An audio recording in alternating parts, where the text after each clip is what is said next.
नमस्कार मित्रांनो, मराठी माणूस प्रदीप. उत्तर प्रदेशमध्ये एक अशी घटना घडली ज्या घटनेनं योगी आदित्यनाथांचा न्यायनिवाडा कसा असतो ना, या सगळ्या गोष्टी सांगून दिल्या. ऐका जरा व्यवस्थित. फार इंटरेस्टिंग प्रकरण आहे आणि ज्या प्रकारे योगींनी निर्णय घेतलाय ना, तो निर्णय किती महत्त्वाचा आहे आणि ती डेअरिंग किंवा त्या सगळ्या गोष्टी किती महत्त्वाच्या असतात एखाद्या राजकारण्याकडे किंवा एखाद्या पक्षाच्या महत्त्वाच्या राज्यातल्या नेत्याकडे ती डेअरिंग कशी असावी लागते ना, हे योगी आदित्यनाथांनी त्या प्रकरणातून सांगून दिलं. त्याचं झालं असं, 24 एप्रिलला फतेपूर गावाच्या एका बागेमध्ये एक नवरा आणि बायको बसले होते दोघे जण आणि तिथून बाजूने काय तो बीजेपी नेता जात होता. त्याचं नाव बबलू ठाकूर होतं आणि तो नेता जात असताना त्याने त्या मुलीला हेरलं.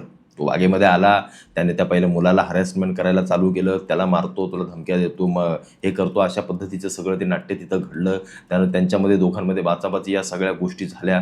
आता निश्चित त्यावेळेला त्याचे कार्यकर्ते किंवा कोण असतील त्याने त्या मुलाला धरला असेल, म्हणजे त्या नवऱ्याला, आणि त्यानं त्या नवऱ्यासमोर त्या बायकोवरती अत्याचार केले त्याच्या समक्ष बागेमध्ये. ही सगळी घटना झाल्यानंतर ती जेव्हा दुसऱ्या दिवशी पोलीस स्टेशनला गेली आणि तिने जेव्हा हा सगळा प्रकार सांगितला की असा असा एक व्यक्ती माझ्यासोबत असं असं कृत्य केलं, माझ्या नवऱ्यासमोर तेही हा बलात्कार केला माझ्यावरती, या सगळ्या गोष्टी जेव्हा पोलीस तिथला स्थानिक ती सांगायला गेली तेव्हा त्या पोलिसांनी टाळाटाळ केली. का तर हा बीजेपीचा नेता आहे. त्याने खूप प्रयत्न केले पण तिथले स्थानिक छोट्या एका चौकीतले जे पोलीस वगैरे होते त्यांनी या सगळ्या गोष्टीला नजरअंदाज केलं. त्या बबलू ठाकूरनेही स्वतःचे हातपाय हलवले की कसं या बातमीला दाबता येईल, कसं काय सगळ्या गोष्टी करता येतील, पण कशी काय माहीत नाही. पण SP पर्यंत ही बातमी गेली की अशी घटना त्या फतेपूरच्या एका बागेमध्ये घडली की एका नवऱ्यासमोर त्याच्या बायकोवरती एका बीजेपी नेत्यानं बलात्कार केला. ही सगळी घटना त्या SP ला कळाली आणि त्या SPने ही घटना वरती मुख्यमंत्री कार्यालयाला पोहोचवली. जशी ही घटना मुख्यमंत्री कार्यालयाला पोहोचली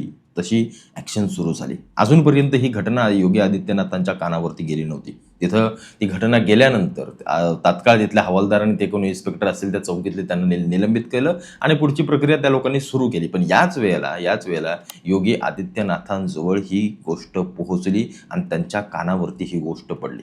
जेव्हा त्यांना समजलं की एका बीजेपी नेत्याने असं घाणेरडं कृत्य केलंय, असा बलात्कार केलाय, त्यावेळेला तत्क्षणी योगी आदित्यनाथांचे शब्द हे होते की कोणीही असो, बीजेपीचा असो नाही तर कुठलाही असो, त्याचा इन्काउंटर झाला पाहिजे आणि तो इन्काउंटर करा, असे आदेश त्यांनी SPला दिले. आणि मग पुढच्या सगळ्या गोष्टी सुरू झाल्या. पोलीस पोहोचले त्या बबलू ठाकूरला हातामध्ये घेण्यासाठी आणि जेव्हा ते हातामध्ये घेण्यासाठी पोहोचले तेव्हा त्याची दंडेलशाही, ते बाचाबाची, मारामाऱ्या पोलिसांसोबत सुरू झाल्या आणि त्या सगळ्या याच्यामध्ये तो धावू लागला, पळू लागला आणि त्याच वेळेला पोलिसांनी गोळ्या ठोकल्या. पण त्याचं झालं असं की त्या गोळ्या मांडी आणि पायाच्या या 2 भागांमध्ये 2 गोळ्या लागल्या आणि त्याच्यामुळे तो जखमी झाला, पूर्णपणे खाली पडला. पोलिसांनी त्याचा इन्काउंटर केला नाही. का तर या संपूर्ण सगळ्या प्रकरणाची सखोल चौकशी करून अजून याच्यामध्ये कोण होतं का त्या बागेमध्ये, की हा फक्त एकटा होता, या सगळ्या गोष्टीसाठी त्याला जिवंत ठेवला आणि पोलीस तिथून त्याला हॉस्पिटलमध्ये घेऊन गेले आणि मग सगळी पुढची प्रक्रिया सुरू केली. या सगळ्या घटनेदरम्यान जे विरोधक तिथले होते ते सांगत होते, बघू आता हिंमत आहे का योगीमध्ये, की बीजेपीच्या एका नेत्याने अशी गोष्ट केली आहे तर त्याला ठोकण्याची हिंमत योगीमध्ये आहे का.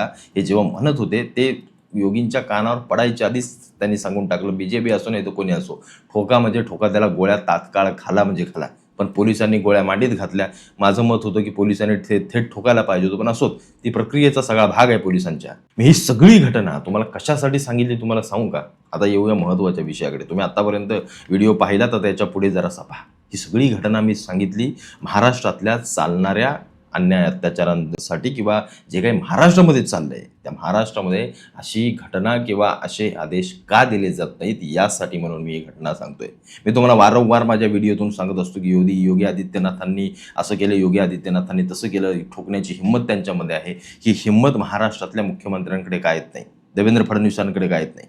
म्हणजे त्या बागेमध्ये त्या महिलेवरती झालेला अत्याचार हा फक्त तिला मारून न टाकता तिच्यावर बलात्कार झाला, निदान ती जिवंत तरी आहे. ठीक आहे, बलात्कार झाल्यानंतर काय मानसिक परिस्थिती असते स्त्रीची ही तिलाच ठाऊक, आणि तेही नवऱ्याच्या समोर त्याला बांधून ठेवला आहे आणि तिच्यावरती बलात्कार केला जातोय. ही गोष्ट साधी झाली नाही, एवढं लक्षात ठेवा. हे सगळं झालं तर योगींनी सांगितलं बीजेपीचा नेता असताना तरी गोळ्या ठोका, पण इथं देवेंद्र फडणवीस काल पुण्यामध्ये झालेला अत्याचार, जिथं चिमुरडीला मारून टाकली, एका वृद्ध माणसाने मारून टाकली, त्या माणसाला ठेवून तरी असा काय त्याचा उपयोग होता हो.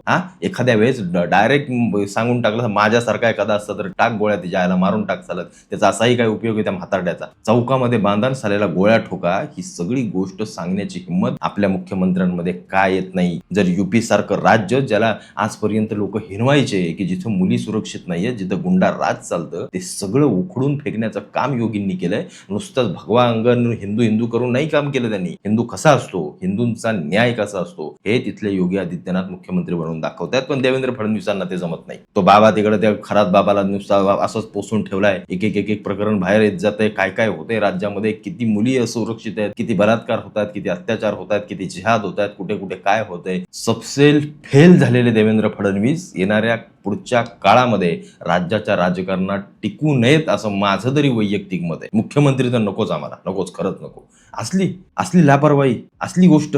अरे त्या मुलीला मारलंय, त्या चिमुकलीला, त्याला गोळ्या घाला. तुम्ही काय करत बसलाय? का योगी आदित्यनाथांच्या युपीला वेगळा न्याय आणि म्हणजे वेगळं संविधान लागू आणि तुमच्या महाराष्ट्राला काय वेगळं संविधान लागू आहे का? हिंमत लागते, गट्स लागतात. ते करण्याची हिंमत देवेंद्र फडणवीसांमध्ये दिसत नाही, निश्चित दिसत नाही. कारण इतक्या घटना महाराष्ट्रामध्ये एवढ्या वर्षांमध्ये घडल्या, रोज घडतायत. पण छोट्या छोट्या गोष्टी बघा ना.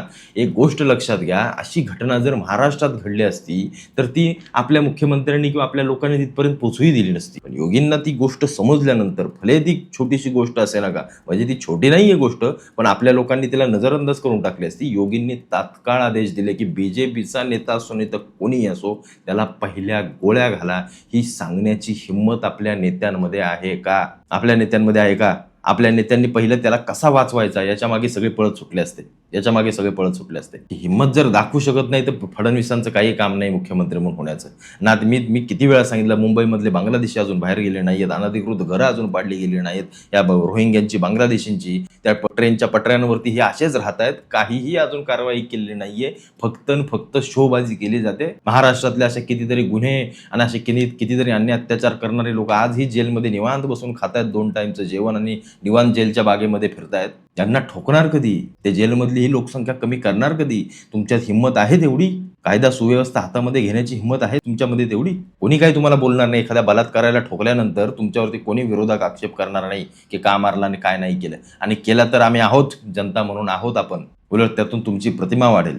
पण नाही, तुम्हाला तेही करायचं नाहीये. मग महाराष्ट्रामधल्या या अशा केसेस, महाराष्ट्रामधले हे अत्याचार कसे थांबतील जर असा आम्हाला मुख्यमंत्री मिळाला असेल तर? विचार करा. ही गोष्ट फार महत्वाची. कारण एक गोष्ट लक्षात घ्या, योगींनी त्या गोष्टी उघडपणे केल्यापासून युपी मधल्या अन्याय अत्याचारांमध्ये कितीतरी पटीनं ती घट झाले. ही सगळ्यात महत्वाची बाब आहे. म्हणजे जर युपी मध्ये आजच्या घडीला 100 बलात्कार होत असतील तर त्यावेळेला 1000-2000 बलात्कार व्हायची, एवढी गोष्ट लक्षात घ्या. युपी, बिहार ही साधी गोष्ट नव्हती त्यावेळेला.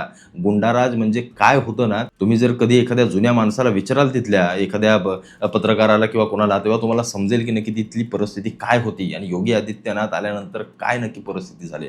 पण महाराष्ट्र आमचा जैसे ते. महाराष्ट्रामध्ये आपलं तसंच चालू आहे. जे तेव्हा होतं तेही आजच आहे. बदल शून्य. बदल काहीही झालेलं नाहीये.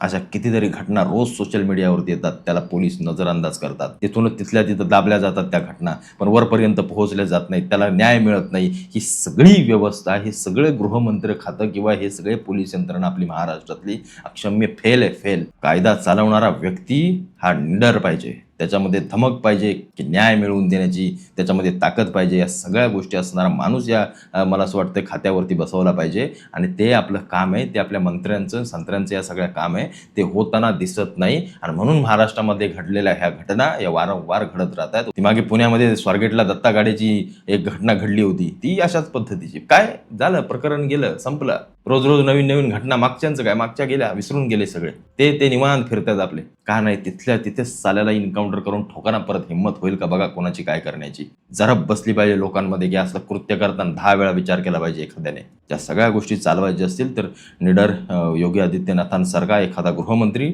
एखादा मुख्यमंत्री या महाराष्ट्राला लाभला पाहिजे. एवढंच माझं या व्हिडिओच्या माध्यमातून तुम्हाला सांगणं होतं.